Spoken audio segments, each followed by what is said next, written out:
Barsalgo, je ne vais pas rentrer aussi dans les détails, mais Barsalgo, je pense que j'étais personnellement visé. Parce que Barsalgo et moi, il y a une histoire. Barsalgo et la situation du pays, il y a une histoire.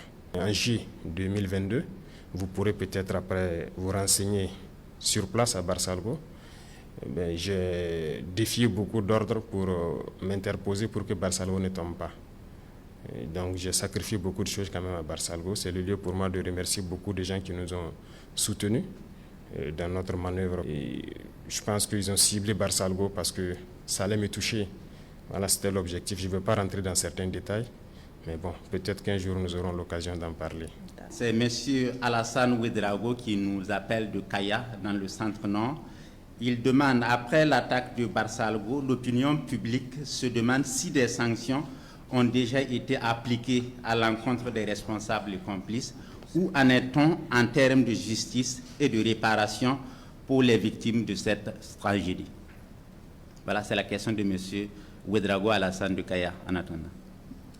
Merci Hervé. Monsieur le Président, vous avez la parole pour répondre à M. Ouedraogo. D'accord, merci. Il faut dire qu'après toute attaque, depuis qu'on est là, après chaque attaque, nous essayons de faire une analyse de la situation pour comprendre qu'est-ce qui a marché et qu'est-ce qui n'a pas marché. Tant qu'on n'arrive pas à le faire, on ne peut pas améliorer la situation. Donc, naturellement, après l'attaque de Barsalgo, sur le plan militaire, il faut analyser qu'est-ce qui s'est passé, qu'est-ce qui a marché, qu'est-ce qui n'a pas marché. Là, nous sommes presque au bout donc, de cette enquête.